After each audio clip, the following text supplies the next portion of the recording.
In the quiet hours before dawn on May the 2nd, 1729, in the Baltic port city of Stettin, a child was born who would reshape the map of Europe. But on that morning, as the first light crept across the cobblestones of the Prussian city, no one could have imagined that this infant girl would one day command armies, correspond with the greatest minds of the Enlightenment, and rule over more territory than any woman in history. She was christened Sophie Friederike Auguste, Princess of Anhalt-Zerbst-Dornberg. The name rolled off the tongue with all the weight of German nobility. Yet her family's principality was so small that a determined horse could cross it in a single afternoon.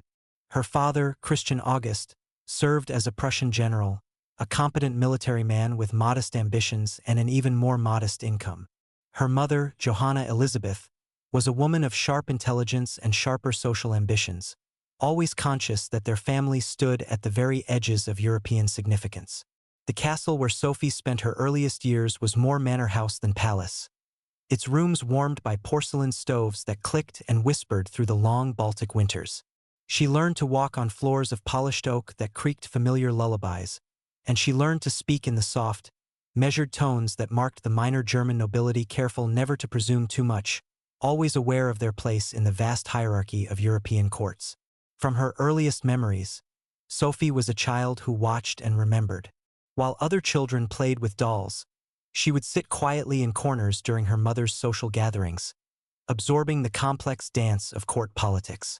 She learned that a raised eyebrow could convey more than a lengthy speech, that the arrangement of chairs at dinner spoke volumes about relationships and alliances.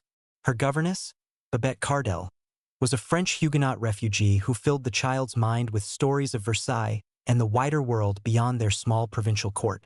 Under Babette's gentle guidance, Sophie learned to read in 3 languages before her 8th birthday. French came first, the language of diplomacy and culture, followed by German, and then, surprisingly for a Protestant household, Latin. Her handwriting was precise and elegant, each letter formed with the careful attention that would later characterize her approach to governance.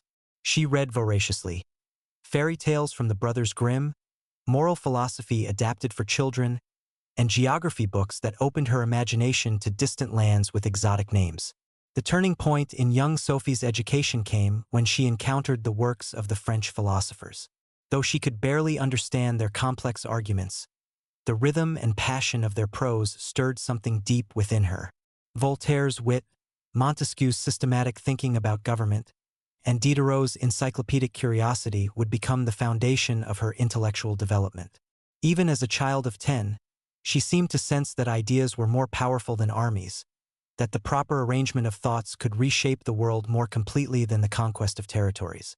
Her mother, meanwhile, maintained an extensive correspondence with courts across Europe. Johanna Elizabeth possessed the peculiar gift of noble families, the ability to transform the most mundane domestic news into matter of apparent diplomatic significance. Through her letters, she cultivated relationships with powerful women across the continent, always alert to opportunities that might advance her family's position. It was through one of these carefully maintained connections that news arrived of a remarkable opportunity in the distant Russian Empire. The message came on a gray February morning in 1743, delivered by a courier whose horse had traveled for weeks across the frozen expanses of Poland and Prussia. The Empress Elizabeth of Russia, daughter of Peter the Great, was seeking a bride for her nephew and heir, the Grand Duke Peter. The requirements were specific. The bride must come from a respectable Protestant family, must be young enough to be molded to Russian customs, and must possess the intelligence and adaptability necessary to survive in the complex world of the Russian court. Sophie's name had been mentioned in certain circles.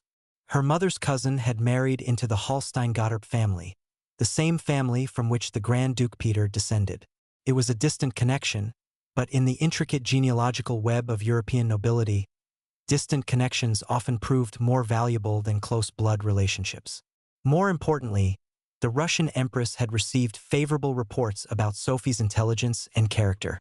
The child was said to be quick to learn languages, adaptable to new circumstances, and possessed of a natural dignity that belied her young age. The invitation, when it finally arrived, was couched in the elaborate diplomatic language of 18th-century courts, but its meaning was unmistakable. Sophie Friederich Auguste was invited to travel to Russia for an extended visit, during which she might have the opportunity to meet the Grand Duke Peter.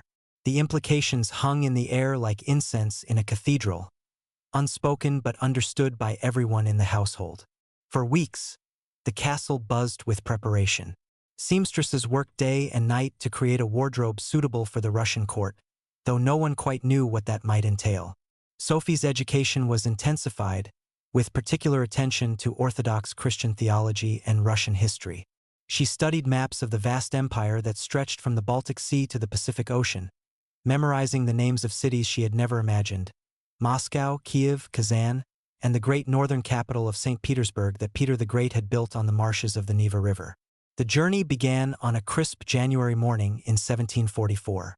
Sophie, now 14 years old and on the threshold of womanhood, climbed into a traveling carriage that would carry her away from everything familiar and toward a destiny she could not yet comprehend. Her mother accompanied her, along with a small retinue of servants and a Lutheran pastor to attend to their spiritual needs during the long journey. The roads of winter Europe tested every aspect of their endurance. The carriage lurched and swayed across rutted paths that sometimes disappeared entirely beneath drifts of snow. They stopped at inns that ranged from comfortable merchant establishments to hovels that barely deserved the name, always depending on the availability of fresh horses and the willingness of local authorities to provide safe passage. At night, Sophie would lie in unfamiliar beds listening to the wind howl across the vast plains of Poland, wondering what awaited her in the land of the Tsars. As they traveled eastward, the landscape gradually changed. The neat, prosperous farms of Prussia gave way to the broader expanses of Poland, where wooden churches with onion domes began to appear among the familiar spires of Catholic and Protestant houses of worship. The people they encountered spoke languages Sophie had never heard, wore clothing cut in unfamiliar patterns, and followed customs that seemed to belong to an earlier century. Yet she observed everything with the careful attention that had characterized her childhood education, storing away details that would prove valuable in the years to come. The weather grew progressively colder as they moved deeper into the European winter. Ice formed on the inside of the carriage windows, and they traveled wrapped in layers of furs and heated bricks. Sophie's breath came out in clouds that sparkled in the weak sunlight, and her ink froze in its well when she attempted to continue her journal. Yet she persevered, writing each evening by candlelight about the day's observations and experiences. At the Polish border, they were met by a Russian escort Cossack horseman whose fur caps and curved sabers spoke of a military tradition entirely different from the precise drill formation Sophie had observed in her father's Prussian regiment. These men moved with the easy confidence of natural cavalry, equally at home in the saddle and in the wild country they guarded. Their leader, a weathered captain named Andrei Mihailovich, spoke fluent German and took personal responsibility for their safety during the remainder of the journey. The first sight of Russian territory was both magnificent and overwhelming. They crossed the frozen Niemen River on a day when the sky stretched gray and limitless overhead, and Sophie realized she was entering a land where distance was measured not in hours but in days, where horizons seemed impossibly remote and the very concept of borders became fluid. The villages they passed were unlike anything in her experience, clusters of wooden houses arranged around Orthodox churches, whose golden domes caught and reflected the winter light like beacons in an ocean of snow. As they traveled deeper into the Russian Empire, Sophie began to understand the sheer scale of the land she might one day help to govern. Each day brought new villages, new rivers, new forests that seemed to stretch beyond the limits of imagination. The people they encountered: peasants wrapped in sheepskin coats, merchants driving sleds loaded with furs and grain, Orthodox priests with long beards and flowing robes, represented a civilization that was both European and distinctly other, familiar enough to be comprehensible yet different enough to be endlessly fascinating. Her Russian language lessons, which had begun as a diplomatic necessity, now took on urgent practical importance. Sophie worked with a Russian tutor provided by her escorts, learning not just vocabulary and grammar but the subtle inflections that could make the difference between politeness and insult. She discovered that Russian was a language of extraordinary flexibility and emotional range, capable of expressing concepts that had no equivalent in German or French. More importantly, she began to understand that language was not merely a tool of communication but a key to the soul of a people. The approaching reality of St. Petersburg filled Sophie with both excitement and anxiety. She had read descriptions of Peter the Great's artificial capital, built on the marshy islands where the Neva River met the Baltic Sea, but she struggled to imagine a city that had not grown organically over centuries but had been summoned into existence by imperial will. The stories spoke of palaces that rivaled Versailles, of canals that recalled Amsterdam, of a European city planted in Russian soil by an emperor who had been determined to transform his nation through the sheer force of his personality. On the final night of their journey, as they rested in a coaching in just 50 miles from the capital, Sophie wrote in her journal with unusual introspection. She was no longer the German princess who had left Stettin 6 weeks earlier. The journey itself had begun her transformation, exposing her to the vastness and complexity of the empire she might someday serve. She had learned to sleep in moving carriages, to eat unfamiliar foods without complaint, to communicate through combinations of broken Russian, French, and gestures. Most importantly, she had begun to develop the adaptability and resilience that would prove essential in the years ahead. The morning of their arrival in St. Petersburg dawned clear and bitterly cold. As their carriage approached the outskirts of the city, Sophie pressed her face to the frosted window and caught her first glimpse of the miracle that Peter the Great had conjured from the northern marshes. Spires and domes rose from the morning mist like a vision from a fairy tale, and the geometric precision of the city's layout spoke of planning and ambition on a scale she had never encountered. The Winter Palace, when they finally reached it, exceeded every description she had read. The Baroque facade stretched seemingly forever along the bank of the Neva River, its blue and white and gold surfaces reflecting the pale winter light. Guards in elaborate uniforms snapped to attention as their carriage passed through gates that were themselves larger than many of the buildings in Sophie's hometown. She was entering not just a palace but a world unto itself, complete with its own customs, hierarchies, and deadly serious games of power and influence. As she climbed the grand staircase toward her first audience with Empress Elizabeth, Sophie carried with her everything she had learned during her 14 years of careful observation and study. She understood that this moment would determine not just her own future but potentially the course of Russian and European history. The provincial German princess was about to meet the daughter of Peter the Great, and from that meeting would emerge Catherine the Great, though that transformation lay still in the unknowable future, waiting to be written by decisions not yet made and challenges not yet faced. Part 2. Years of Learning and Waiting, 1744 to 1762. The doors to the throne room opened with a whisper of silk and the soft shuffle of court shoes across polished marble. Sophie's first sight of Empress Elizabeth Petrovna was like encountering a force of nature clothed in jewels and cloth of gold. The daughter of Peter the Great stood nearly 6 feet tall, with the kind of commanding presence that seemed to bend light itself around her figure. Her dress, constructed from layers of French silk and Russian ermine, was adorned with diamonds that caught and scattered the light from 100 candles. But it was her eyes that held Sophie's attention, dark, intelligent, calculating, and not entirely kind. The formal presentation followed the elaborate choreography of 18th-century court protocol.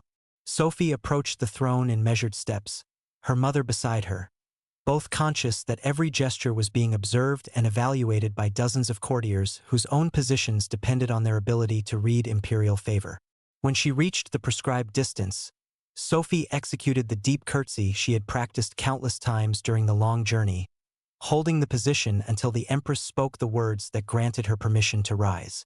"So," Elizabeth said, her voice carrying easily across the vast room despite its conversational tone. "This is the little German princess we have heard so much about." She spoke in French, the diplomatic language of the European courts, but Sophie detected beneath the polished phrases the unmistakable accent of a native Russian speaker. "Come closer, child. Let us see if you are as clever as your reputation suggests." The next hour tested every aspect of Sophie's education and natural intelligence. Elizabeth questioned her about her journey, her impressions of Russia, her knowledge of history and languages. But these were not casual inquiries. They were examinations designed to probe the depth of her learning and the quickness of her understanding. When Elizabeth switched from French to German to test her linguistic facility, Sophie responded flawlessly. When the conversation turned to theology and the differences between Lutheran and Orthodox doctrine, Sophie demonstrated both knowledge and tactful diplomacy.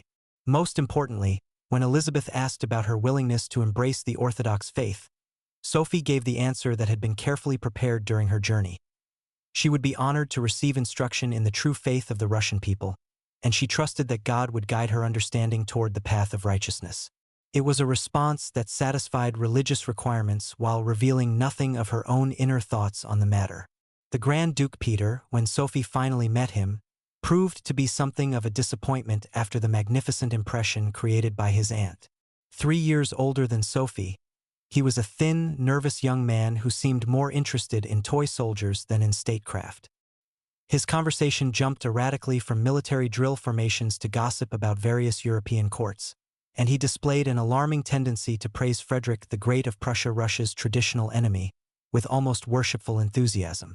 During their first private conversation, conducted under the watchful eyes of court chaperones, Peter demonstrated both his considerable knowledge of military history and his complete lack of understanding of diplomatic discretion.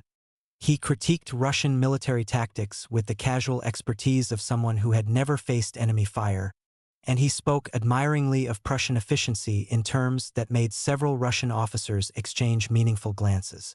Sophie listened with careful attention, filing away insights that would prove valuable in the years ahead. The process of her conversion to Orthodox Christianity began within days of her arrival. Father Simeon Todorsky, one of the most learned theologians in the Russian Empire, was assigned as her instructor. A man of genuine piety and considerable intellectual sophistication, he approached Sophie's religious education with both thoroughness and sensitivity. Rather than demanding immediate acceptance of doctrine, he encouraged questions and discussion, recognizing that authentic conversion required understanding rather than mere memorization. The theological differences between Lutheranism and Eastern Orthodoxy proved more complex than Sophie had anticipated.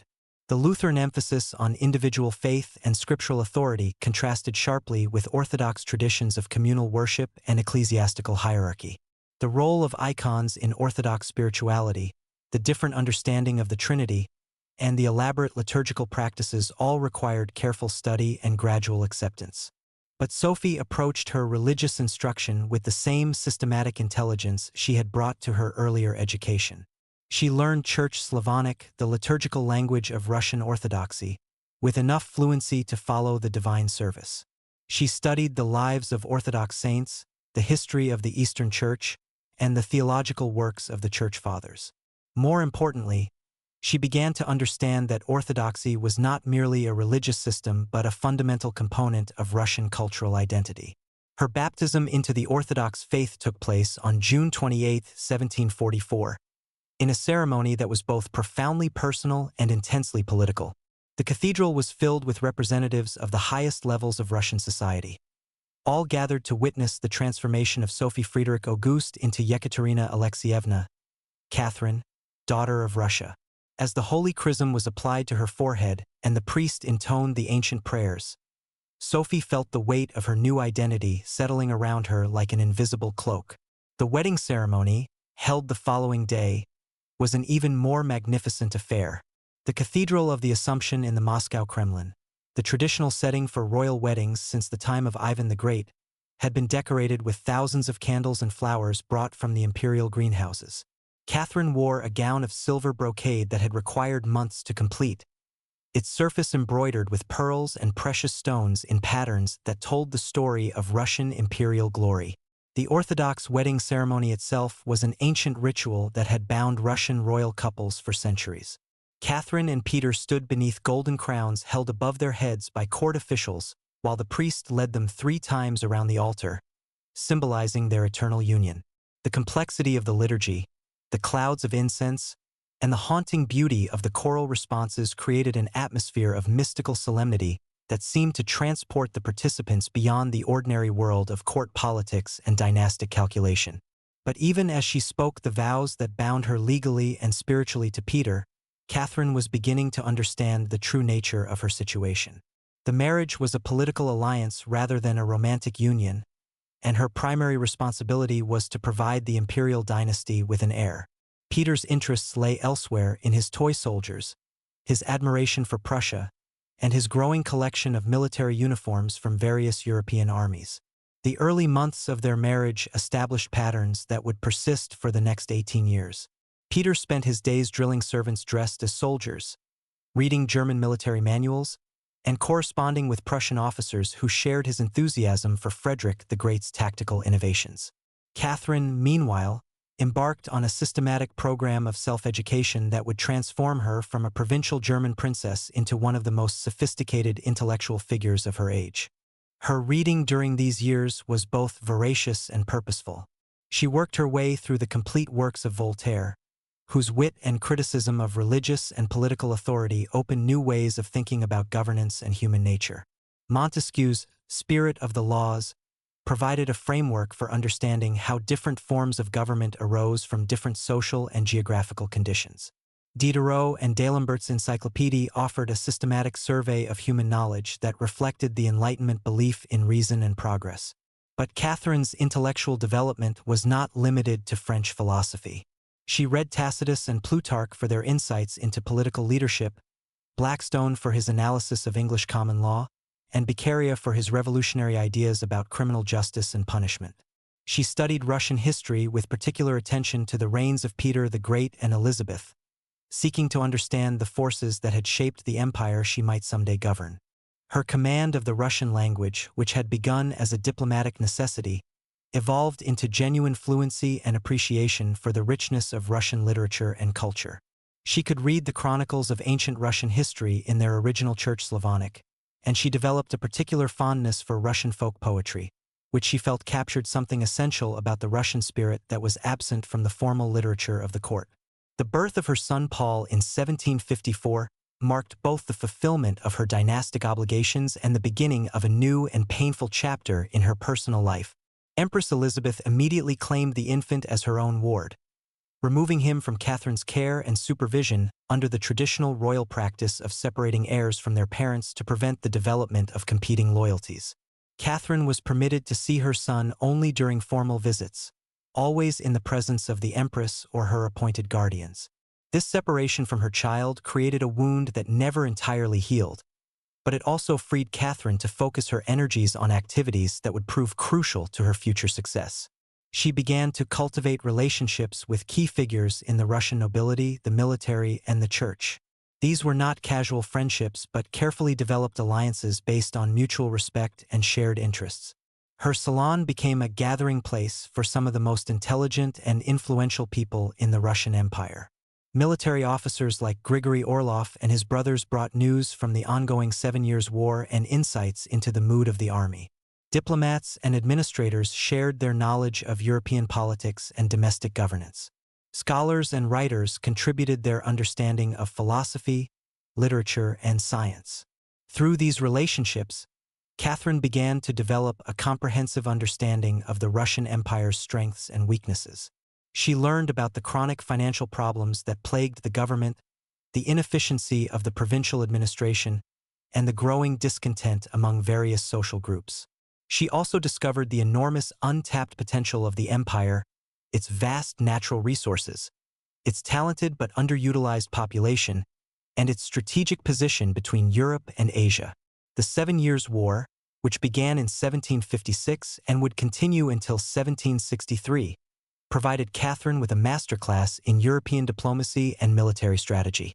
Russia's alliance with Austria and France against Prussia put the empire at odds with Frederick the Great, a situation that created constant tension between official Russian policy and Peter's personal sympathies. Catherine watched carefully as Empress Elizabeth managed this complex situation, balancing domestic political considerations with international strategic requirements. As the war progressed and Russian armies won significant victories against Prussian forces, Catherine observed Peter's growing distress at his hero's military difficulties. His inability to conceal his pro-Prussian sympathies created scandal at court and undermined his standing with military officers who were risking their lives fighting against Prussian armies. These observations would prove valuable when Catherine later needed to build support for her own claim to power. The death of Empress Elizabeth on January 5, 1762, marked the end of an era and the beginning of Catherine's greatest test. Peter III ascended to the throne as the legitimate heir, But his first actions as emperor revealed the extent to which he had learned nothing from his years of observation at the Russian court. His immediate withdrawal from the 7 Years' War and his separate peace with Prussia outraged military officers who had spent years fighting against Frederick the Great. Even more damaging was Peter's systematic attack on the Orthodox Church and Russian traditional culture. His admiration for Prussian efficiency led him to attempt reforms that struck at the heart of Russian identity: the secularization of church lands, the introduction of Prussian military dress and drill, and the adoption of government procedures that seemed designed to transform Russia into a northern extension of Prussia. Catherine watched these developments with growing alarm and opportunity. She maintained careful neutrality in public, playing the role of the dutiful wife while privately assessing the shifting balance of court politics. Her years of patient relationship building now paid dividends as military officers, court officials, and church leaders began to approach her with expressions of concern about the emperor's policies. The final crisis came when Peter announced his intention to lead Russian forces into war against Denmark to reclaim his ancestral Holstein territories. This plan would have required Russian soldiers to fight alongside their recent Prussian enemies against Danish forces that had been Russia's allies during the 7 Years' War. The prospect was so obviously contrary to Russian interests that even Peter's most loyal supporters began to question his judgment. As the summer of 1762 progressed, Catherine found herself at the center of an increasingly organized opposition to her husband's rule. The conspiracy that would place her on the throne was taking shape around her, though she was careful to maintain plausible deniability about her direct involvement in its planning. She had learned during her years at court that successful revolutions required broad support, careful timing, and leaders who could claim to be defending legitimate interests against tyrannical abuse. The stage was set for one of the most decisive coups in European history, though Catherine could not have known that her 18 years of patient preparation were about to be tested in the most dramatic possible way. The German princess who had arrived in St. Petersburg as a teenage bride was about to become Catherine the Great, Empress of all the Russias, though the path to that transformation would require courage, intelligence, and more than a little luck.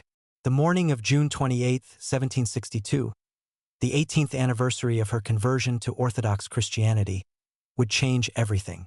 But on the evening before, as Catherine retired to her apartments in the palace at Peterhof, she was still officially nothing more than the wife of Emperor Peter III, a woman whose future depended entirely on the whims of a husband who seemed determined to destroy everything she had learned to value about her adopted homeland. Part 3. The Coup That Changed Everything, 1762. The pre-dawn darkness of June 28 was broken by the sound of horses' hooves on cobblestones and the urgent whisper of voices in the corridor outside Catherine's chambers. Alexei Orlov, younger brother of her confidant Grigory, had ridden through the night from St. Petersburg with news that could not wait for morning. The conspiracy they had all known was inevitable had been discovered. Captain Pasek, one of their supporters in the Guard regiments, had been arrested. Within hours, perhaps minutes, Peter would learn of the plot against his throne. Catherine rose quickly, her mind already calculating the moves that would determine not just her own survival but the future of the Russian Empire. There was no time for the careful planning they had envisioned, no opportunity for the gradual building of support they had hoped to achieve. The moment had arrived with brutal suddenness, and she understood with crystalline clarity that she must act immediately or face exile, imprisonment, or worse. The carriage ride from Peterhof to St. Petersburg passed in a blur of summer countryside and desperate planning. Catherine sat beside Alexei Orlov, her external calm masking the rapid calculations occurring beneath. She had spent 18 years learning to read the currents of Russian politics, and she understood that successful revolutions required more than mere ambition. They demanded legitimacy, timing, and the ability to present change as the restoration of proper order rather than its disruption. As their carriage approached the outskirts of the capital, Catherine could see the spires of St. Petersburg rising from the morning mist like the realization of a dream she had not dared to articulate even to herself. Somewhere in those palaces and barracks, in the churches and government offices, lay the power that Peter had inherited and seemed so determined to squander. The question was whether 18 years of patient relationship building had created a foundation strong enough to support the weight of empire. Their first stop was the Izmailovsky Regiment, one of the elite Guard units that had traditionally served as the final arbiters of Russian imperial succession. The soldiers had been assembled in their barracks courtyard, ostensibly for routine morning drill, but Catherine could sense the electric tension that suggested something far more significant was about to occur. When she emerged from the carriage, still wearing the simple white dress she had thrown on in her haste to leave Peterhof, the assembled soldiers fell silent with an expectancy that seemed to bend the morning air around them. Captain Passek's arrest had indeed triggered the sequence of events they had all feared and prepared for, but it had also created an opportunity that might not come again. The soldiers of the Izmailovsky regiment had watched Peter's 6 months as emperor with growing alarm.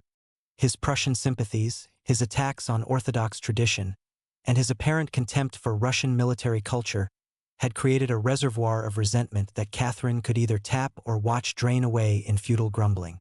She stepped forward with the measured dignity she had learned during her years as Grand Duchess. But when she spoke, her words carried an authority that seemed to surprise even her closest supporters. "Soldiers of Russia," she began, her voice carrying clearly across the courtyard. "Your emperor has forgotten his duty to God, to the Orthodox faith, and to the glory of Russian arms. I call upon you to defend the true interests of the Russian Empire and its people." The response was not the immediate acclamation that later accounts would suggest, but rather a moment of profound silence as several hundred armed men weighed their oaths of loyalty against their growing doubts about the man to whom those oaths had been sworn. Catherine could feel the balance of the moment teetering like a coin spinning in the air, and she understood that the next few seconds would determine whether she would emerge from this morning as Empress of Russia or as a prisoner awaiting execution for treason. The breakthrough came when Captain Orlov stepped forward and knelt before Catherine, followed immediately by several of his fellow officers.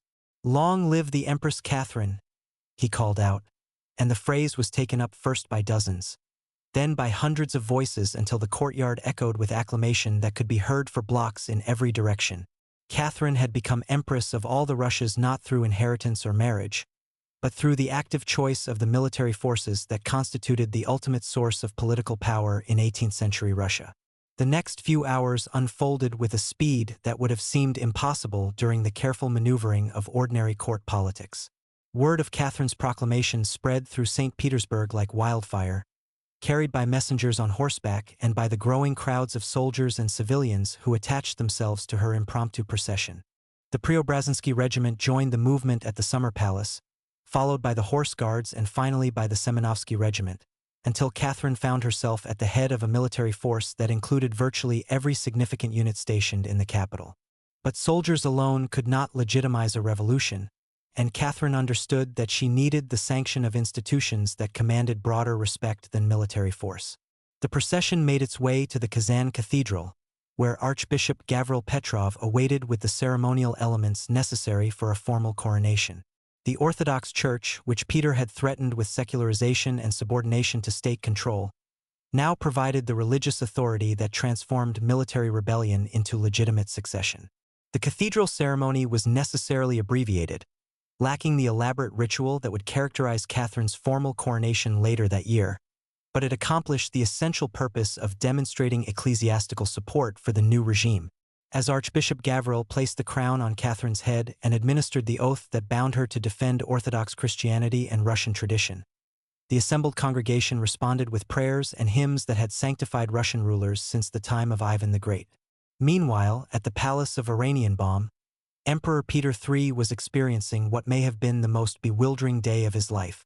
News of the uprising reached him piecemeal and in contradictory reports that made it difficult to assess the true scope of the crisis. Initial accounts suggested a limited military disturbance that could be contained through negotiation or modest concessions. Only gradually did he begin to understand that he was facing not a protest but a revolution, and that the wife he had consistently underestimated had managed to unite virtually every significant power center in the Russian Empire against his continued rule. Peter's response to the crisis revealed both his fundamental misunderstanding of Russian politics and his complete inability to rise to the demands of imperial leadership. Rather than attempting to rally loyal forces or negotiate with the rebels, he spent crucial hours drafting increasingly desperate letters to Frederick the Great of Prussia, begging for military intervention that could never arrive in time to affect the outcome. His faith in Prussian efficiency, which had seemed merely eccentric during his years as heir, now appeared as something approaching treason when exercised by a Russian emperor facing domestic rebellion. The final confrontation came at Peterhof, where Peter had retreated with the few courtiers who remained loyal to his cause. Catherine arrived at the head of a military force that included not only the guard regiments but also regular army units and even naval personnel from the Baltic Fleet. The visual contrast could not have been more dramatic. The legitimate emperor cowering in his summer palace while his wife approached at the head of what appeared to be the entire Russian military establishment. The negotiation, if it can be called that, was conducted through intermediaries who carried messages between Peter's apartments and the courtyard where Catherine waited with her supporters. Peter's initial demands, that he be allowed to retain the title of emperor while sharing power with Catherine, revealed his continuing failure to grasp the reality of his situation. Catherine's response was both definitive and surprisingly merciful. Complete abdication in exchange for comfortable exile and personal safety. The abdication document, when Peter finally signed it on the evening of June 28, was a brief and formal acknowledgement of political reality. But its implications extended far beyond the immediate transfer of power from one individual to another. For the first time in Russian history, an emperor had been deposed not by foreign conquest or dynastic extinction, but by the active choice of Russian institutions acting in defense of what they perceived as national interests. Catherine's first actions as empress demonstrated both the political sophistication she had developed during her years of observation and her understanding that successful revolutions must quickly transform themselves into legitimate governments. She issued manifestos explaining the necessity of Peter's removal, not in terms of personal ambition but as a defense of Orthodox Christianity, Russian military honor, and traditional imperial policies.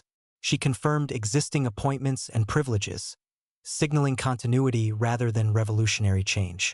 The death of Peter III, which occurred just 6 days after his abdication, remains one of the great mysteries of Catherine's reign. The official explanation, that the former emperor died during a quarrel with his guards, satisfied few contemporaries and has convinced even fewer historians. Whether Peter died accidentally during a drunken fight, was murdered by overzealous supporters of Catherine, or was eliminated on Catherine's direct orders remains unknown and unknowable. What is certain is that Catherine's response to news of Peter's death revealed both her political pragmatism and her psychological resilience. She ordered an investigation that went through the motions of seeking truth while carefully avoiding conclusions that might embarrass the new regime. She arranged a funeral that honored Peter as a former emperor while emphasizing the legitimacy of the transition. Most importantly, she moved quickly to consolidate her authority before domestic or foreign enemies could exploit the confusion surrounding her husband's demise. The international reaction to Catherine's coup provided an early test of her diplomatic skills and her understanding of European power politics. Frederick the Great of Prussia, who had viewed Peter III as Russia's most valuable ally, initially considered military intervention to restore his protégé to power. Austrian and French diplomats, traditional rivals of Prussia, found themselves in the awkward position of supporting a usurper who promised to restore the anti-Prussian alliance that Peter had abandoned. Catherine managed these competing pressures with a combination of firmness and flexibility that would characterize her approach to foreign policy throughout her reign. She made it clear that Russia would honor its traditional alliances and resume its proper place in the European balance of power, while simultaneously offering reassurance that she sought stability rather than revolutionary change. Her early diplomatic correspondence, conducted in the fluent French that marked her as a true daughter of the Enlightenment, demonstrated both intellectual sophistication and practical wisdom. The domestic challenges facing the new empress were even more complex than the international situation. Catherine had gained power through military support and religious sanction, but she needed to transform these narrow foundations into genuine popular legitimacy. The Russian Empire in 1762 was a vast, diverse, and complex society that included not only ethnic Russians but also Germans, Poles, Finns, and dozens of other nationalities. Orthodox Christianity provided one unifying element, but economic interests, regional loyalties, and social tensions created cross-currents that required careful navigation. Catherine's solution was to present herself not as a German princess who had seized the Russian throne, but as the divinely appointed guardian of Russian tradition and Orthodox faith. She emphasized her conversion to Orthodoxy, her fluency in Russian, and her deep study of Russian history and culture. Most importantly, She demonstrated through her early policies that she understood Russian interests better than the Russian-born emperor she had displaced. The speed and completeness of Catherine's triumph in 1762 reflected not just her personal abilities but also the peculiar circumstances of mid-18th century Russian politics. The Guard regiments that provided the decisive military support were themselves products of Peter the Great's reforms, professional soldiers whose primary loyalty was to the Russian state rather than to any individual ruler. The Orthodox Church, which provided religious legitimacy, had been strengthened by Elizabeth's reign and was prepared to resist any emperor who threatened traditional religious practices. Perhaps most importantly, Catherine's success reflected the emergence of something approaching public opinion in 18th century Russia. The military officers, government officials, and educated nobles who supported her coup were not merely pursuing personal advantage but were acting on their understanding of imperial interests and cultural values. Catherine had succeeded in presenting herself as the defender of these interests against a ruler who seemed to threaten everything they valued about Russian civilization. As the summer of 1762 drew to a close, Catherine found herself in possession of power that exceeded her wildest ambitions 18 years earlier when she had first arrived in St. Petersburg as a teenage bride. But she also understood that winning power was far easier than wielding it effectively. The Russian Empire she now ruled stretched from the Baltic Sea to the Pacific Ocean, encompassed dozens of different peoples and cultures, and faced challenges that would test every aspect of her intelligence, education, and character. The transformation from Sophie Friedrich August to Catherine II was complete, but the transformation from successful conspirator to great empress was just beginning. The woman who had learned to observe and adapt, to read and think, to build relationships and seize opportunities, now faced the ultimate test of leadership, the responsibility for governing one of the largest and most complex empires in human history. The next 34 years would determine whether the coup of 1762 had been merely a successful seizure of power or the first act in one of the most remarkable reigns in the history of monarchy. Part 4. The Enlightened Despot, 1762 to 1780. The first light of dawn on the morning after her coronation found Catherine alone in her study, surrounded by the accumulated wisdom of centuries. The shelves that lined the walls from floor to ceiling contained works in a dozen languages, philosophical treatises, legal codes, historical chronicles, and scientific texts that represented the intellectual foundation of her approach to governance. As she sat at her desk, quill in hand and a blank sheet of paper before her, she faced the fundamental question that would define her reign: how to transform the theoretical principles of the Enlightenment into practical policies that could improve the lives of millions of subjects across the vast expanses of the Russian Empire. The correspondence that would make Catherine one of the most celebrated figures of the 18th century Enlightenment began within weeks of her accession to the throne. Her first letter to Voltaire, written in the elegant French that marked her as a citizen of the European Republic of Letters, announced her intention to govern according to the principles of reason, justice, and human happiness that he had spent his life advocating. "I have the honor to inform you," she wrote with characteristic directness, "that your pupil has begun to put your lessons into practice." Voltaire's response, when it arrived several months later, revealed both his excitement at discovering a powerful ally and his sophisticated understanding of the challenges facing any ruler who attempted to implement Enlightenment principles in the real world of 18th century politics. "Madam," he wrote with the wit that had made him the most famous writer in Europe, "I throw myself at the feet of Catherine II, who has given new luster to the throne and to humanity. I am drunk with admiration." But beneath the flattery lay serious discussion of the practical difficulties involved in reforming legal systems, educational institutions, and economic relationships that had developed over centuries. The exchange of ideas that developed between Catherine and the leading thinkers of her age was unlike anything previously seen in European history. Never before had a major ruler engaged so directly and extensively with intellectuals, treating them not as court entertainers or propagandists but as genuine collaborators in the work of governance. Her correspondence with Denis Diderot, the driving force behind the Great Encyclopedia, explored questions about the relationship between individual liberty and social order. Her letters to Baron de Holbach examined the role of religious tolerance in maintaining civil peace. Her exchanges with Cesare Beccaria, the Italian legal reformer, delved into the philosophical foundations of criminal justice. This intellectual engagement was not merely academic exercise but practical preparation for what would become Catherine's most ambitious domestic project: the creation of a comprehensive new legal code for the Russian Empire. The Nakaz, or instruction, which she began drafting in 1764, represented an unprecedented attempt to translate Enlightenment principles into constitutional law.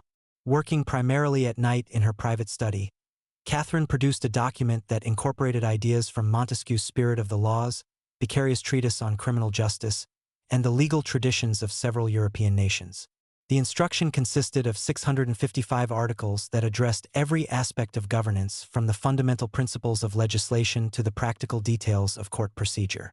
Catherine's approach was both idealistic and pragmatic, setting forth principles of human rights and legal equality while acknowledging the practical limitations imposed by Russia's social structure and economic conditions.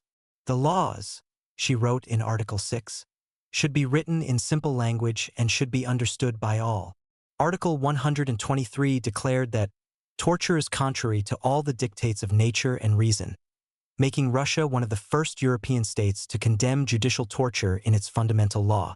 But perhaps the most revolutionary aspect of the instruction was its assertion that the purpose of government was not merely to maintain order or extract revenue, but to promote the happiness and welfare of the governed. The intention and the end of monarchy, Catherine declared in Article 520, is the glory of the citizens, of the state, and of the sovereign. This conception of governmental responsibility, derived from her reading of Enlightenment philosophy, represented a fundamental departure from traditional theories of royal authority that emphasized divine right and hereditary privilege. The legislative commission that Catherine convened in 1767 to consider her instruction brought together representatives from every corner of the empire and every level of society except the serfs. Nobles and merchants, Cossacks and clergy, Russians and Tatars, Orthodox Christians and Muslims gathered in Moscow to debate the fundamental principles that should govern their diverse and sprawling nation. The sessions, conducted in Russian but with translation provided for delegates who spoke other languages, represented the first genuine attempt at constitutional deliberation in Russian history. The debates that filled the summer months of 1767 revealed both the promise and the limitations of Catherine's enlightened approach to governance. Delegates from frontier regions spoke eloquently about the need for laws that recognized local customs and geographic realities. Representatives of religious minorities argued for broader tolerance and protection of their traditional practices. Even some noble delegates endorsed Catherine's criticism of serfdom, acknowledging that the institution was both morally questionable and economically inefficient. But the commission also exposed the deep social tensions and conflicting interests that made comprehensive legal reform extraordinarily difficult. Noble delegates resisted any limitation of their traditional privileges, particularly their control over serf labor. Merchant representatives demanded protection from foreign competition while opposing restrictions on their own trading practices. Regional delegates insisted on maintaining local autonomy while seeking imperial support for their economic development projects. Catherine participated in these debates not as an absolute monarch imposing her will, but as a careful listener seeking to understand the complex realities of her empire. She attended sessions disguised as an ordinary observer, taking notes and engaging in informal conversations that provided insights unavailable through formal reports. Her willingness to listen, to consider alternative viewpoints, and to modify her positions in response to practical arguments demonstrated both intellectual humility and political wisdom. The outbreak of war with the Ottoman Empire in 1768 brought the work of the Legislative Commission to a halt, but Catherine continued to implement specific reforms based on the principles articulated in her instruction. The Provincial Reform of 1775 reorganized local government according to rational administrative principles, creating uniform institutions that could operate effectively across the empire's diverse regions. The establishment of civil and criminal courts with standardized procedures represented a significant step toward the rule of law that Catherine had advocated in her correspondence with European intellectuals. Her approach to religious policy demonstrated both the possibilities and the limitations of Enlightenment tolerance in 18th-century conditions. Catherine's personal religious views were probably deistic. She believed in God, but was skeptical of organized religion and clerical authority. Yet she understood that orthodoxy was fundamental to Russian cultural identity and that religious persecution created more problems than it solved. Her policies therefore combined genuine tolerance with practical accommodation of existing social structures. The Toleration Edict of 1773 granted unprecedented religious freedom to non-Orthodox subjects of the empire, allowing Muslims, Catholics, Protestants, and others to worship according to their traditions and to build appropriate religious structures. This policy reflected Catherine's philosophical commitment to religious liberty, but it also served practical purposes by reducing rebellious sentiment among religious minorities and encouraging immigration of skilled craftsmen and farmers from other European countries. Catherine's educational initiatives revealed her understanding that enlightened governance required an educated population capable of participating in modern economic and political institutions. The establishment of the Free Economic Society in 1765 created Russia's first learned society, dedicated to improving agricultural techniques and promoting economic development through the application of scientific principles. The society's publications, which included practical manuals on farming, manufacturing, and trade, represented the first systematic attempt to disseminate useful knowledge among Russian landowners and entrepreneurs. The Smolny Institute, founded in 1764 as Europe's first state-sponsored educational institution for women, embodied Catherine's belief that female education was essential for social progress. The curriculum, which included not only traditional feminine accomplishments like music and dancing but also mathematics, history, and natural philosophy, prepared young women to become enlightened mothers and active participants in educated society. The Institute's graduates, known throughout Europe for their accomplishments and sophistication, demonstrated that women were capable of intellectual achievement when provided with appropriate opportunities. Catherine's patronage of the arts and sciences transformed St. Petersburg into one of Europe's great cultural capitals. The Hermitage, initially conceived as her private retreat from court ceremonial, gradually evolved into one of the world's great art collections. Catherine's agents scoured European auction houses and private collections, acquiring masterpieces by Rembrandt, Rubens, and Poussin that brought the achievements of Western European art to Russian audiences. But she also patronized contemporary artists and architects, commissioning works that celebrated both Russian achievements and European cultural standards. The Academy of Arts, reorganized under Catherine's direction, provided training for Russian painters, sculptors, and architects according to the most advanced European methods. The Academy's graduates, including artists like Dmitry Levitsky and architects like Vasily Bazanov, created works that combined European techniques with distinctively Russian themes and sensibilities. Catherine understood that cultural development was not merely ornamental but essential for creating the kind of civilized society that Enlightenment thinkers advocated.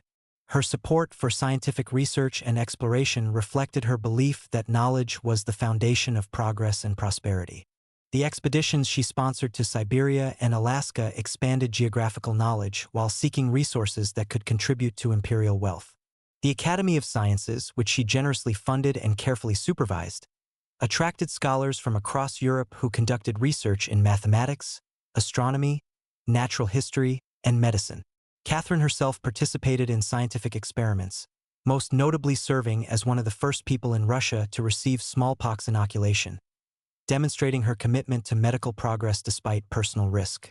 But perhaps the most revealing aspect of Catherine's Enlightened policies was her approach to the fundamental contradiction between Enlightenment ideals and Russian social reality, the institution of serfdom.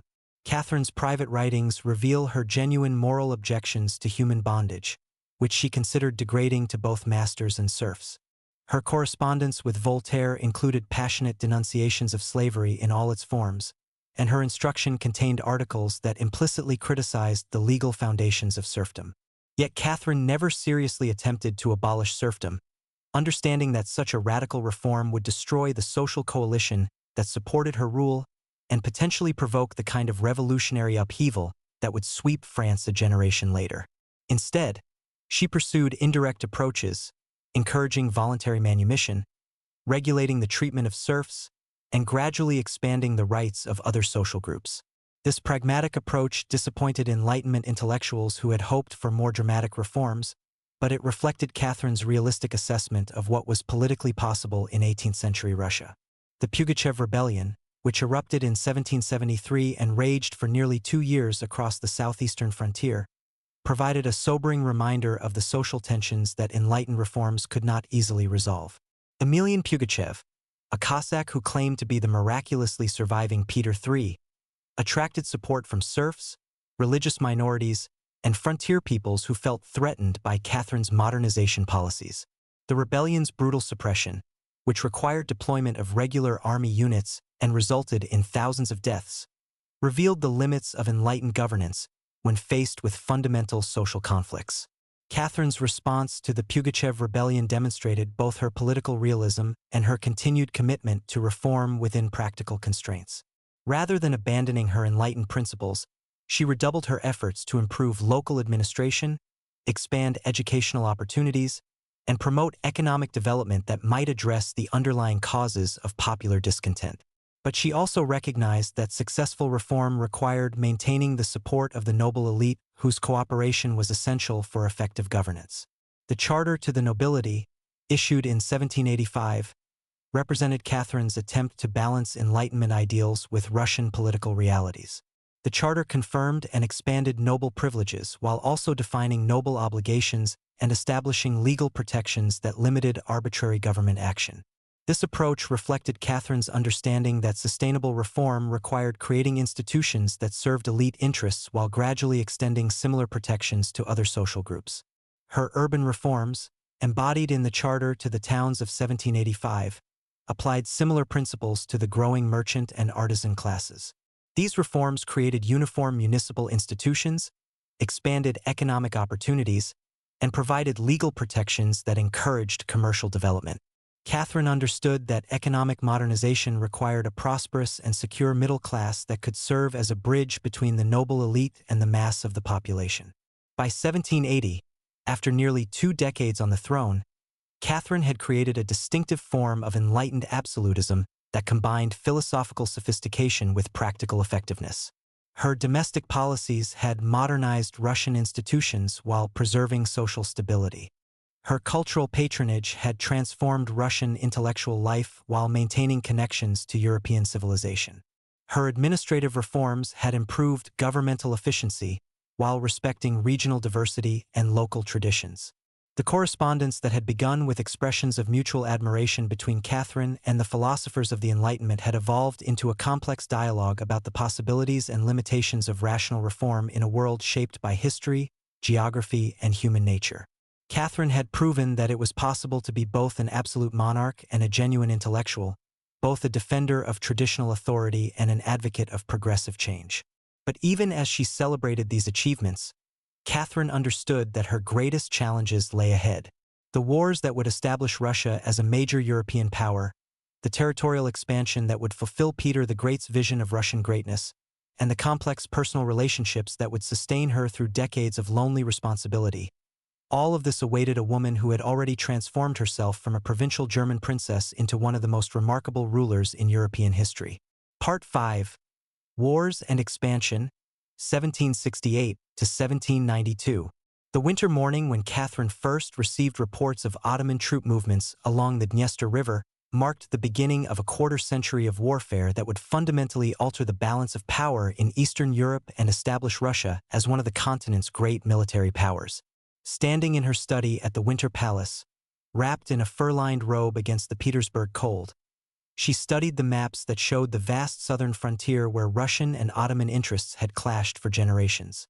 The decision to respond to Turkish provocations with force would test not only her military judgment but her capacity to sustain complex campaigns across enormous distances while managing the diplomatic and financial pressures that accompanied major warfare. The First Russo-Turkish War, which began in 1768 and would continue for 6 exhausting years, originated in the kind of frontier dispute that had periodically disrupted relations between the two empires for over a century.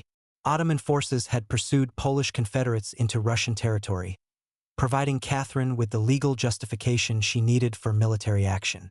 But the war that followed far exceeded the limited border conflict that both sides had initially envisioned, evolving into a comprehensive struggle for control of the Black Sea region and the Ottoman Empire's European territories. Catherine's approach to military command revealed both her intellectual preparation and her practical understanding of the relationship between warfare and statecraft.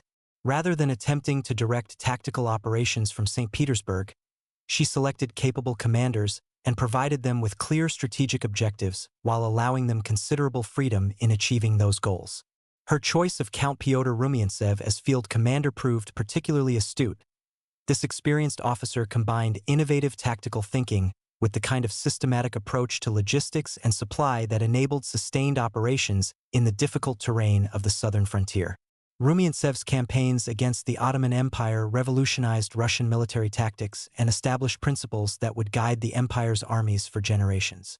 His victory at the Battle of Kagul in 1770, where 17,000 Russian troops defeated an Ottoman army of nearly 150,000, demonstrated the effectiveness of disciplined infantry formations supported by mobile artillery.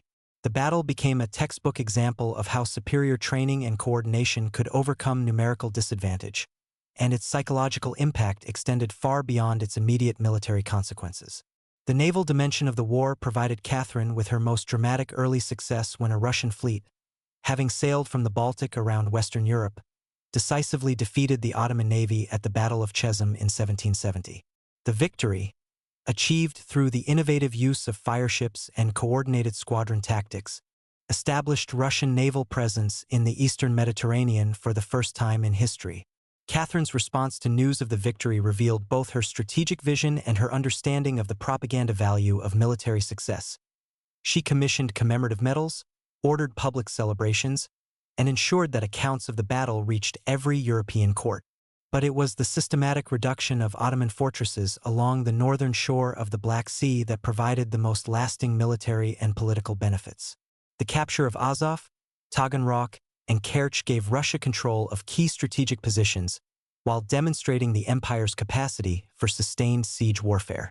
These operations required not only military skill but unprecedented logistical coordination, as supplies and reinforcements had to be moved across hundreds of miles of steppe terrain that lacked adequate roads or reliable sources of food and forage.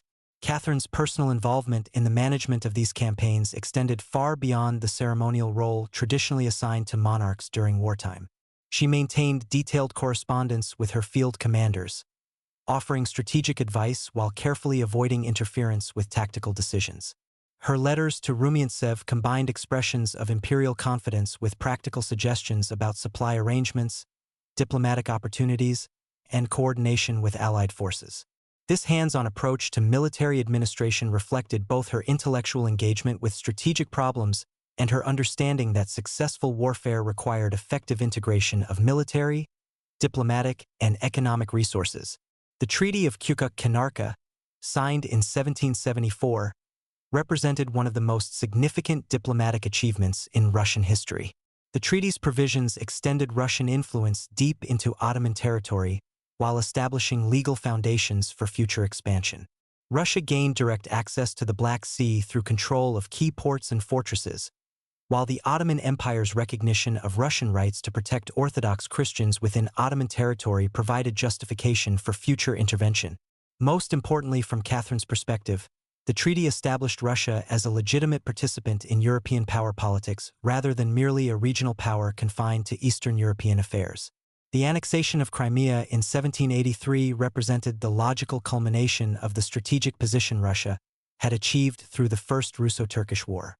Catherine's decision to incorporate the Crimean Khanate directly into the Russian Empire, rather than maintaining it as a client state, reflected her understanding that lasting security required firm control over strategic territories, rather than reliance on uncertain alliances.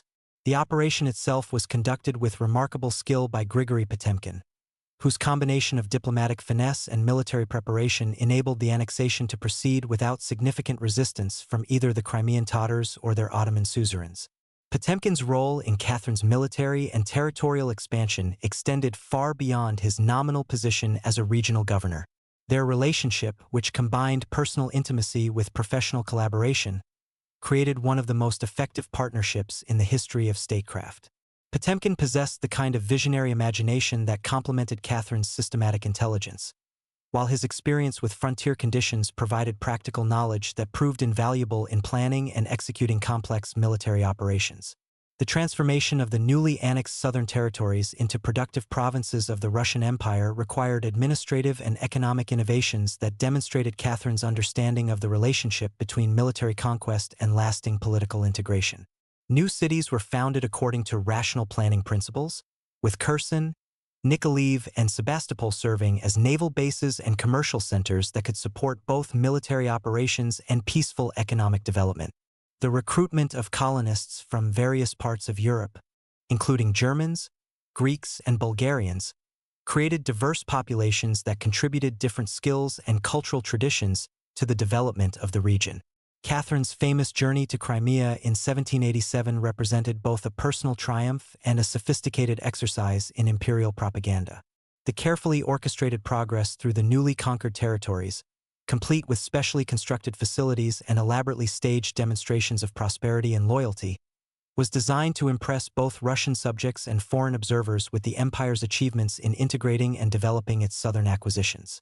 The journey's climax at Sebastopol, where Catherine reviewed the Black Sea Fleet that had been created through Potemkin's efforts, symbolically demonstrated Russia's emergence as a major naval power.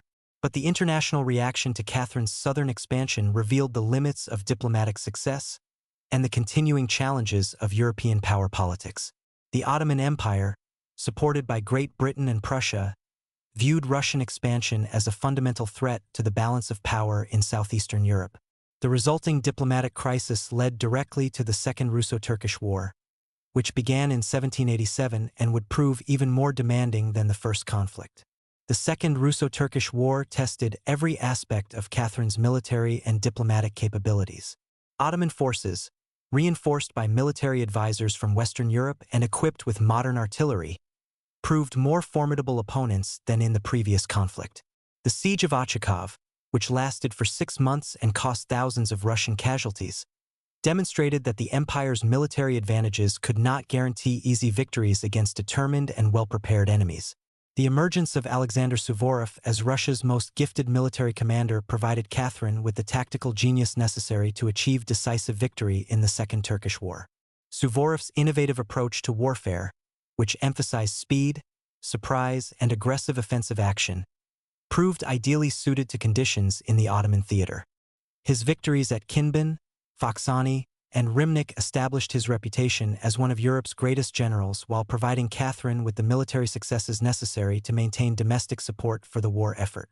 The climactic battle of the war occurred not in the familiar terrain of the Ukrainian steppe, but in the seemingly impregnable fortress of Ismail on the Danube River.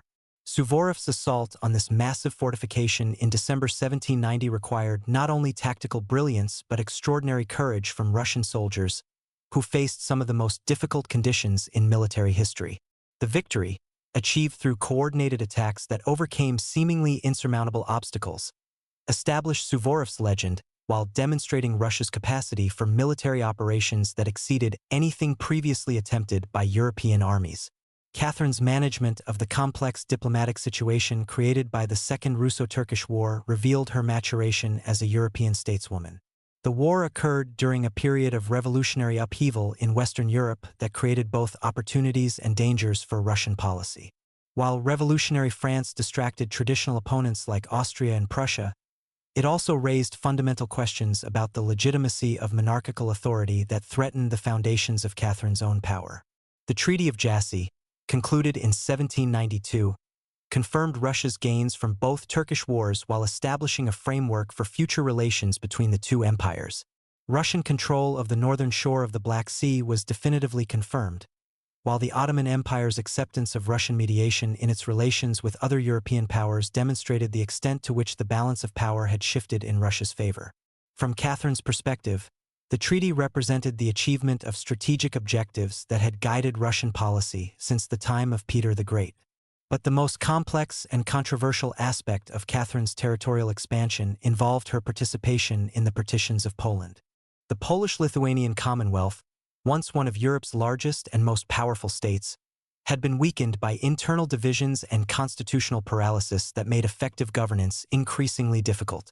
Catherine's involvement in Polish affairs began as an attempt to maintain a friendly buffer state on Russia's western border, but it gradually evolved into systematic dismemberment of Poland in cooperation with Prussia and Austria. The first partition of Poland in 1772 resulted from Catherine's recognition that Russia could not unilaterally solve the Polish problem without provoking a general European war.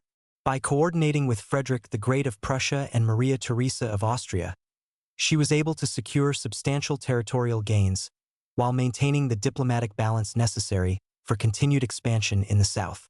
Russia's acquisition of Polish territories in the east brought significant Orthodox populations under Russian rule while providing strategic depth against potential Western European threats. The Second Partition in 1793 occurred under very different circumstances, with revolutionary France serving as a common threat that motivated cooperation between the conservative monarchies of Eastern Europe. Catherine's acquisition of most of Lithuania and western Ukraine represented the achievement of territorial objectives that had been pursued by Russian rulers for centuries. But the partition also created new responsibilities for governing populations with different religious traditions, legal systems, and cultural identities. The final partition in 1795, which eliminated Poland as an independent state, occurred during the last year of Catherine's reign and represented both the culmination of her territorial expansion and a source of continuing problems for her successors. While the partition satisfied immediate strategic objectives by removing a source of instability on Russia's western border, it also created precedents for international cooperation in dismembering sovereign states that would influence European diplomacy for generations. Catherine's military and territorial achievements during this period established Russia as one of Europe's great powers and expanded the empire's borders to their greatest historical extent. The acquisition of Crimea and the northern Black Sea coast fulfilled dreams of southern expansion that had motivated Russian policy since the 15th century. The incorporation of Polish territories brought millions of new subjects under Russian rule while providing strategic positions that enhanced imperial security against Western European threats. But these achievements came at enormous cost in lives, resources, and international reputation. The wars against the Ottoman Empire, while ultimately successful, required unprecedented military efforts that strained imperial finances and demanded sacrifices from every level of Russian society. The partitions of Poland, while strategically rational, created moral and diplomatic problems that would complicate Russian relations with Western Europe for decades.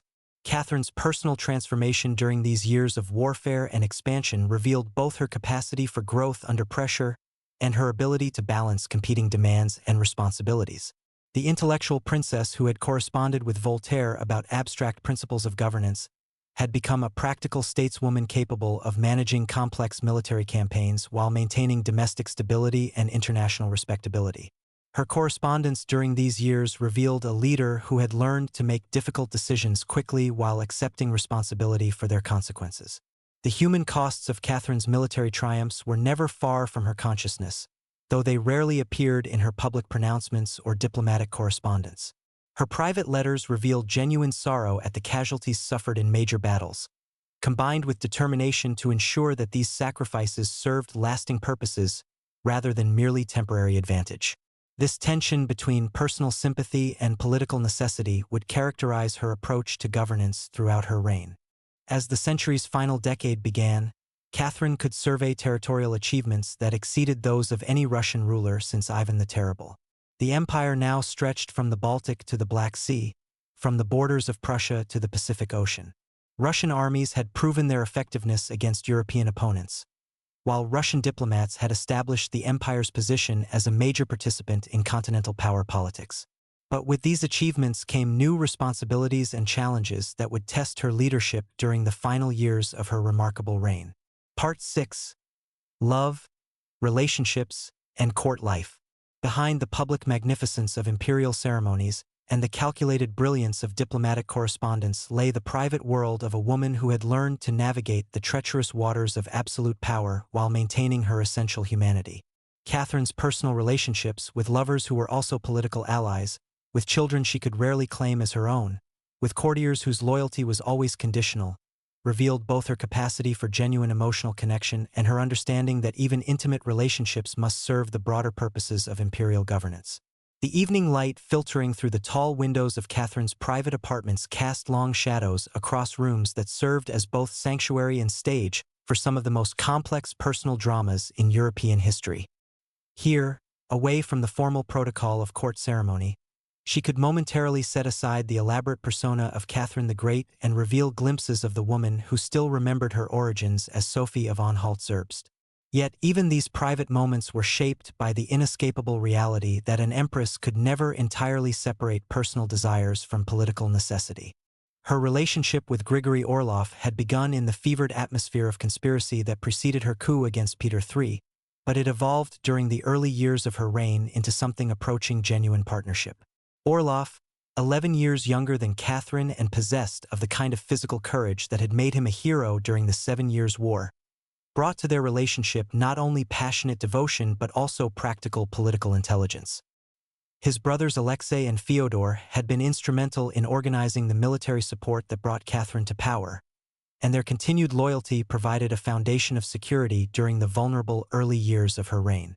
The court at St. Petersburg during the Orlov period reflected Catherine's attempt to balance European sophistication with Russian grandeur. Evening receptions in the Winter Palace combined French conversational brilliance with Russian hospitality, creating a cultural atmosphere that attracted visitors from across Europe while celebrating the distinctive achievements of Russian civilization. Catherine presided over these gatherings with the kind of intellectual vivacity that had first attracted the attention of Enlightenment philosophers, discussing everything from the latest scientific discoveries to the philosophical implications of legal reform. But the relationship with Orlov also revealed the fundamental loneliness that accompanies absolute power. Despite their genuine affection and shared political interests, Catherine could never forget that she was ultimately responsible for decisions that affected millions of people across continents. The weight of this responsibility created a psychological distance that even the most intimate relationships could not entirely bridge. Her private correspondence from this period reveals a woman who valued companionship and emotional support, while never losing sight of the imperial duties that took precedence over personal happiness. The birth of Alexei Bobrinsky in 1762, almost certainly Orlov's son though officially unacknowledged, illustrated the complex ways in which Catherine's private life intersected with her public role. The child was raised away from court by trusted guardians, receiving an excellent education and eventually achieving distinction in his own right, but always remaining officially outside the imperial family. Catherine's maternal feelings for this son, evident in her careful attention to his education and welfare, had to be balanced against the dynastic requirements that demanded clear lines of succession based on legitimate birth. The gradual cooling of Catherine's relationship with Orlov reflected both changing personal feelings and evolving political circumstances.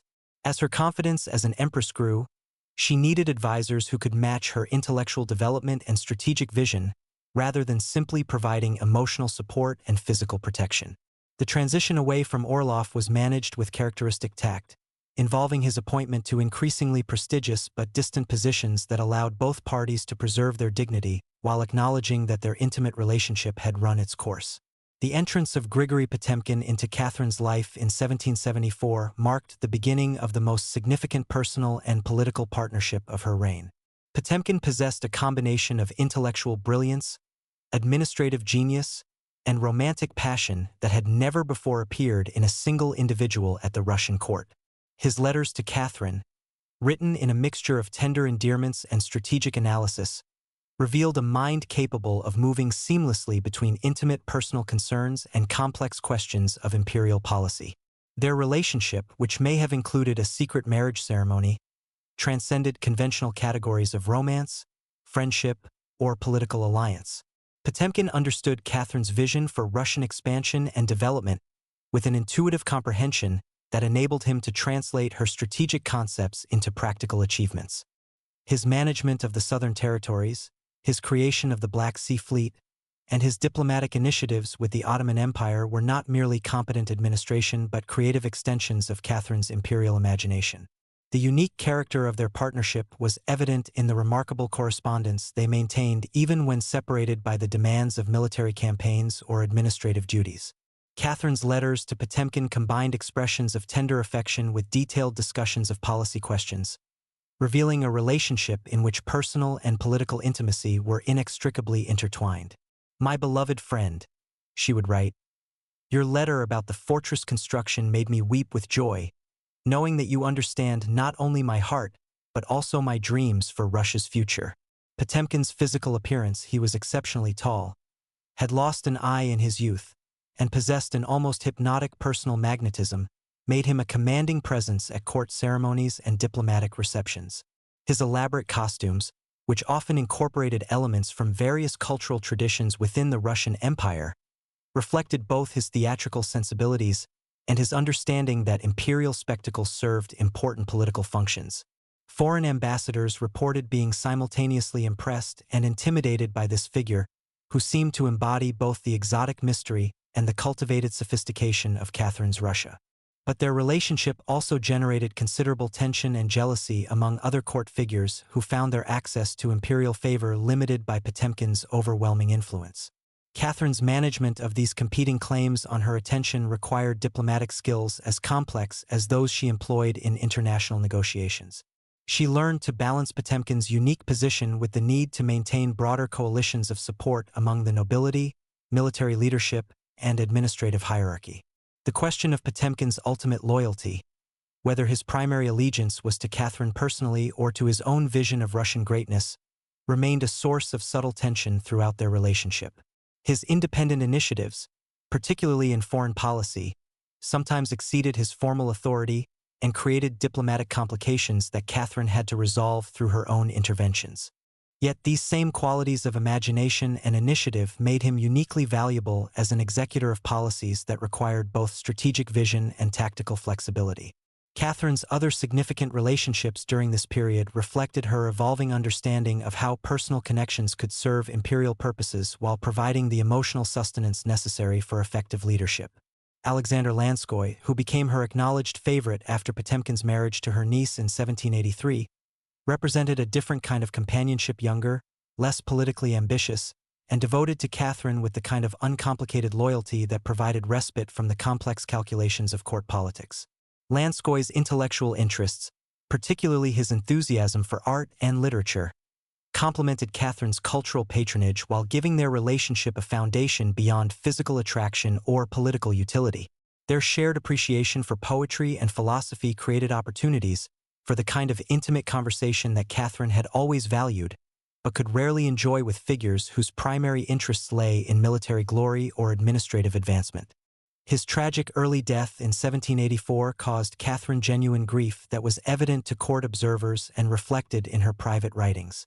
The succession of younger favorites who followed Lanskoy, Ivan Rimsky-Korsakov, Alexander Yermolov, Alexander Mamonov, and finally Platon Zubov, represented Catherine's attempt to maintain emotional vitality during the later years of her reign. These relationships, while sometimes dismissed by critics as evidence of an aging empress's vanity, actually served important psychological and political functions. They provided Catherine with companionship and affection during periods when the burdens of rule might otherwise have become overwhelming, while also creating networks of loyalty that extended her influence throughout the court hierarchy. The management of these relationships required Catherine to develop sophisticated strategies for balancing competing claims and expectations.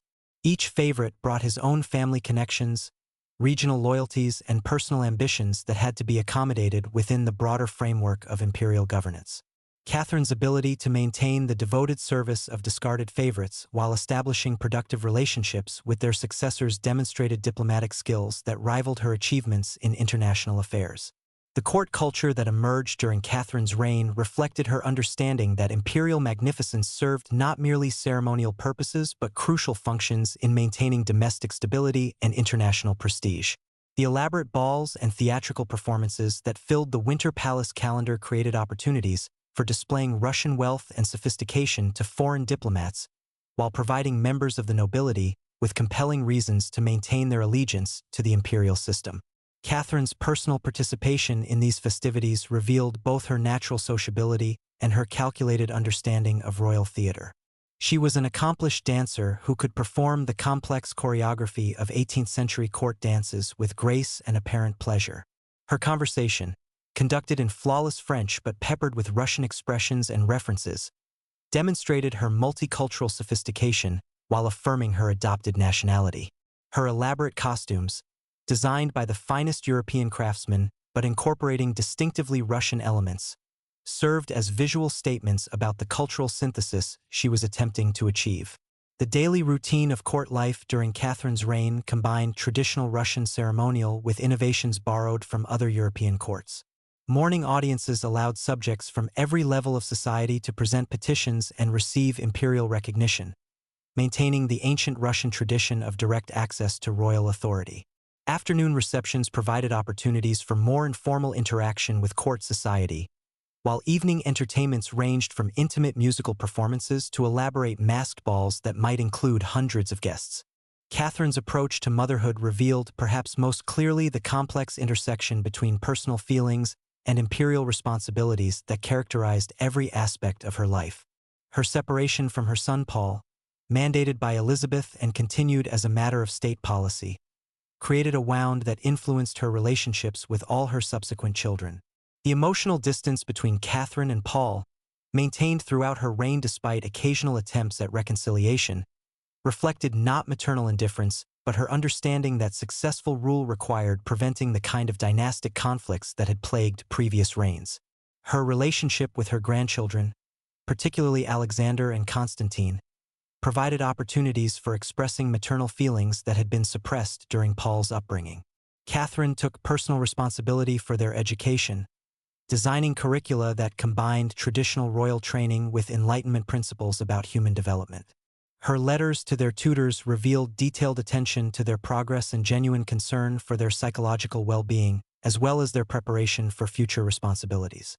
The question of succession, which haunted Catherine throughout her reign, reflected the fundamental tension between her natural maternal feelings and her assessment of imperial requirements. Her growing conviction that Paul's temperament and political views made him unsuitable for imperial responsibility led her to consider alternative arrangements that would ensure continuity of her policies while maintaining dynastic legitimacy.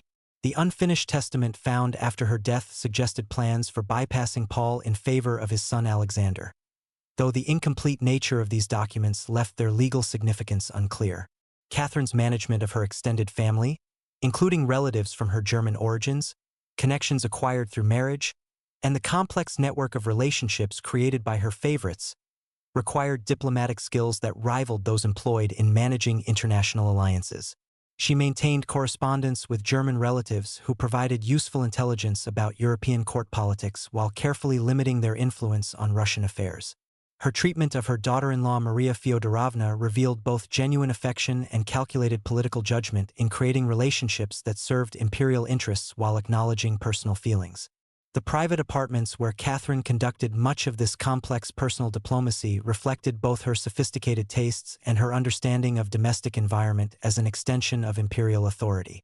The rooms were decorated with masterpieces from her growing art collection, creating surroundings that demonstrated Russian cultural achievements while providing settings appropriate for intimate conversation with Europe's most distinguished visitors. Her personal library, containing thousands of volumes in multiple languages, served as both retreat and working space for the intellectual activities that remained central to her sense of personal identity.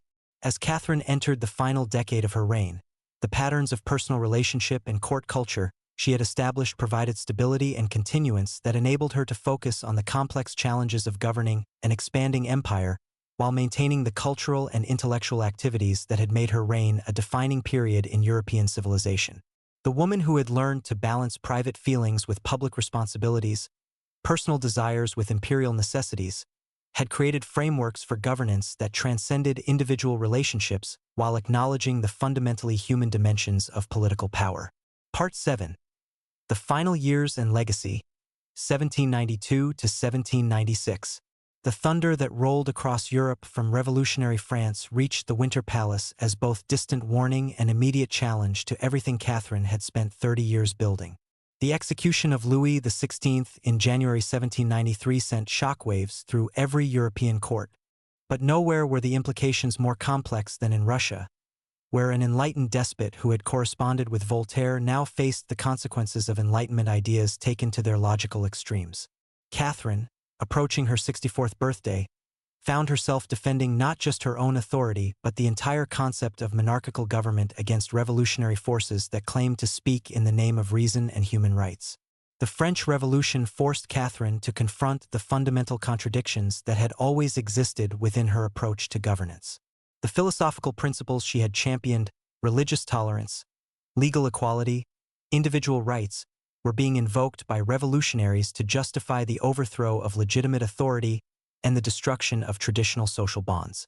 The woman who had once praised Voltaire's criticism of arbitrary power now watched in horror as similar criticisms were used to justify regicide and the systematic elimination of Europe's ancient ruling families. Her response to the revolutionary crisis revealed both her political pragmatism and her deepening conservatism during the final years of her reign. Catherine severed diplomatic relations with revolutionary France, expelled French citizens from Russian territory, and instituted censorship measures designed to prevent the spread of revolutionary literature. The empress, who had once encouraged free discussion of political ideas, now recognized that certain ideas posed existential threats to the social order she had spent her lifetime refining and strengthening. But Catherine's opposition to the French Revolution was not merely reactive conservatism. It reflected her mature understanding of the relationship between stability and progress that had guided her policies for 3 decades.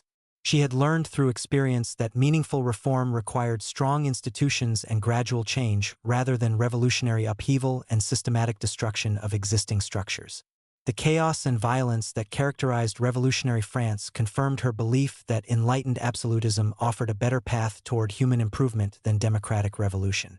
The domestic implications of the revolutionary crisis extended far beyond questions of foreign policy and diplomatic relations.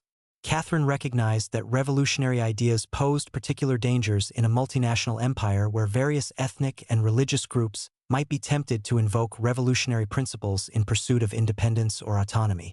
Her response involved not only increased surveillance and censorship but also renewed efforts to strengthen the bonds that held the empire together. The educational reforms of her final years reflected this concern for unity and stability. The Statute of 1786, which established a comprehensive system of public education throughout the empire, was designed to create a common curriculum that would instill loyalty to the imperial system while providing useful knowledge and skills. Catherine understood that education could serve revolutionary purposes as easily as conservative ones, and she worked to ensure that Russian schools would produce citizens capable of supporting rather than undermining legitimate authority. Her cultural policies during this period demonstrated similar concerns for maintaining stability while encouraging continued development. The Hermitage, which had grown to become one of Europe's greatest art collections, served as a symbol of Russian cultural achievement that could compete with the attractions of revolutionary ideology. Catherine's patronage of Russian artists and writers emphasized themes of patriotism and imperial loyalty, while maintaining the sophisticated standards that had made her court a center of European cultural life. The administrative reforms of Catherine's final years represented the culmination of her efforts to create governmental structures that could function effectively across the vast territories of the Russian Empire. The Provincial Statute of 1775 had established uniform administrative procedures, but implementation required decades of patient work to train personnel and adapt general principles to local conditions. By the 1790s, the system had achieved a level of efficiency and reliability that enabled the empire to respond effectively to both domestic challenges and international crises. Her approach to religious policy during this period reflected the complex balance she had always maintained between personal skepticism and political necessity. Catherine's own religious views remained essentially deistic. She believed in divine providence but was skeptical of organized religion and clerical authority. Yet she understood that orthodoxy provided a crucial source of unity and legitimacy for the imperial system, particularly during periods of external threat and internal uncertainty. The relationship between church and state that Catherine established during her reign created frameworks that would influence Russian governance for more than a century.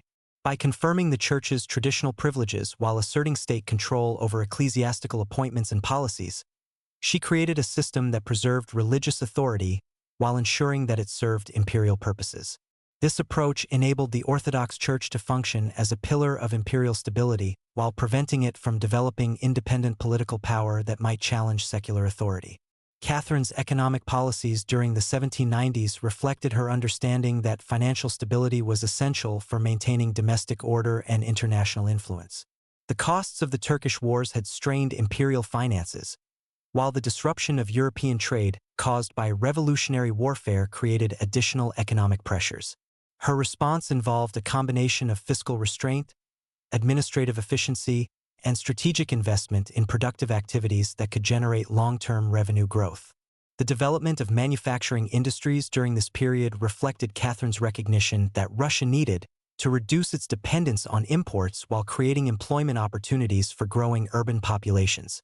Royal factories produced textiles, metalwork, and other goods according to the most advanced European methods, while private entrepreneurs received encouragement and protection for establishing similar enterprises. This early industrial development, while modest by later standards, established foundations for the economic modernization that would accelerate during the 19th century. Agricultural policies during Catherine's final years addressed the fundamental challenge of increasing food production while maintaining social stability in rural areas. The expansion of cultivated territory through colonization programs brought millions of additional acres under the plow, while improved farming techniques introduced through agricultural societies increased productivity on existing estates. These developments supported population growth and urbanization, while providing the agricultural surplus necessary for feeding growing cities and armies. But the most persistent challenge of Catherine's later years remained the question of serfdom, which continued to pose moral, economic, and political problems that defied easy solution. Catherine's private correspondence reveals her continued belief that serfdom was both morally wrong and economically inefficient, but she also understood that any attempt at immediate abolition would provoke the kind of social upheaval that revolutionary France had demonstrated could destroy entire civilizations. Her approach to the serf question during the 1790s involved gradual reforms designed to improve conditions while preparing for eventual emancipation. Regulations governing serf treatment became more specific and enforceable, while opportunities for achieving free status were expanded through military service and other means. Educational programs designed to improve agricultural techniques also provided basic literacy training that could prepare serfs for eventual participation in a free labor system. The Pugachev Rebellion had taught Catherine that popular discontent could not be ignored indefinitely, and her policies during the final decade of her reign reflected lessons learned from that traumatic experience. Local administration was strengthened to provide better governance and more responsive handling of grievances, while economic development programs created opportunities for social mobility that reduced the appeal of revolutionary alternatives. Catherine's personal evolution during these years reflected both the natural changes of aging and the particular pressures created by revolutionary upheaval in Europe. The intellectual curiosity that had characterized her earlier years remained strong, but it was now tempered by practical wisdom gained through decades of governing experience. Her correspondence with European intellectuals became less frequent and more guarded, reflecting her recognition that ideas could have unintended consequences when translated into political action. Her relationship with Platon Zubov, the last of her acknowledged favorites, illustrated both her continuing need for companionship and her mature understanding of how personal relationships must serve broader imperial purposes. Zubov, nearly 40 years younger than Catherine, provided emotional support during the stressful final years of her reign, while also serving as an effective administrator and diplomatic representative. Their relationship, while sometimes criticized by contemporaries, actually demonstrated Catherine's ability to maintain effective governance while acknowledging her human need for affection and understanding. The question of succession, which had complicated Catherine's relationship with her son Paul throughout her reign, became increasingly urgent as she entered her 70s. Paul's political views, which emphasized rigid military discipline and rejection of Enlightenment principles, represented everything Catherine had worked to transcend in Russian governance. Her consideration of alternative succession arrangements reflected not personal animosity but genuine concern for the continuity of policies that had transformed Russia from a regional power into a major European empire. The testament Catherine was reportedly preparing at the time of her death suggested plans for bypassing Paul in favor of his son Alexander, whose education Catherine had personally supervised according to Enlightenment principles. The document's incomplete state left its legal significance unclear, but it reflected Catherine's understanding that successful transitions of power required careful preparation rather than reliance on traditional inheritance rules. Catherine's death on November 17, 1796, occurred with the sudden finality that had characterized many of the decisive moments in her remarkable life. She had spent the morning working in her study, reviewing administrative reports and planning future reforms with the same systematic attention to detail that had marked her entire reign. The stroke that ended her life came without warning, leaving unfinished the work of governance that had consumed her energies for 34 years. The immediate aftermath of Catherine's death revealed both the stability she had created and the challenges that remained for her successors. Paul's accession to the throne proceeded according to established law, but his immediate reversal of many of Catherine's policies demonstrated the fragility of reforms that depended on individual leadership rather than institutional commitment. The contrast between Catherine's collaborative approach to governance and Paul's authoritarian style highlighted the unique character of her achievement in balancing absolute power with enlightened principles. The international reaction to Catherine's death reflected the extent to which her reign had influenced European civilization. Tributes from foreign courts acknowledged not only her military victories and territorial acquisitions, but also her contributions to literature, philosophy, and the arts. The Hermitage collection, the educational institutions she had founded, and the legal reforms she had implemented served as permanent monuments to her intellectual achievements that transcended the temporary nature of political power. Catherine's influence on Russian development extended far beyond the immediate policies she had implemented during her reign. The governmental structures she had established provided frameworks for administration that would serve the empire through the upheavals of the Napoleonic period and beyond. The cultural institutions she had founded created foundations for the flowering of Russian literature and arts that would make the 19th century one of the most creative periods in human history. Her approach to governance, combining respect for traditional authority with openness to new ideas, maintaining cultural continuity while promoting practical reform, established patterns that would influence Russian political development for generations. Leaders as different as Alexander I and Alexander II would invoke Catherine's example when pursuing their own reform programs, while critics of autocratic power would cite her correspondence with Enlightenment philosophers as evidence that even absolute rulers could recognize the claims of reason and human dignity. The territorial expansion that had occurred during Catherine's reign established Russia's borders at their greatest historical extent and created the geographic foundations for the empire's emergence as a world power during the 19th century. Control of the Black Sea coast opened possibilities for economic development and cultural exchange that would transform southern Russia into one of the empire's most prosperous regions. The incorporation of Polish territories brought new populations and resources while also creating administrative challenges that would influence imperial policy for decades. But perhaps Catherine's most significant legacy lay in her demonstration that political power could be exercised in service of human improvement rather than merely personal aggrandizement or dynastic ambition. Her systematic study of governance, her correspondence with the greatest minds of her age, and her persistent efforts to translate theoretical principles into practical policies established precedents for enlightened leadership that would inspire reform movements throughout Europe and beyond. The woman who had arrived in St. Petersburg as an obscure German princess had become one of the most remarkable rulers in human history. Catherine the Great had expanded the boundaries of empire while enlarging the possibilities of human achievement. She had wielded absolute power while acknowledging the claims of reason and justice. She had governed according to the wisdom of the past while preparing for the challenges of the future. As the winter wind blew across the frozen Neva and through the corridors of the Winter Palace where she had lived and worked and loved and ruled, Catherine's legacy was already taking shape in the institutions she had created, the ideas she had championed, and the example she had provided of what it meant to transform oneself in service of something greater than individual ambition. The German princess had become Russian. The young woman had become empress. The student had become teacher. And in that transformation lay the enduring significance of a life that had spanned nearly 7 decades of remarkable achievement and lasting influence on the course of human civilization.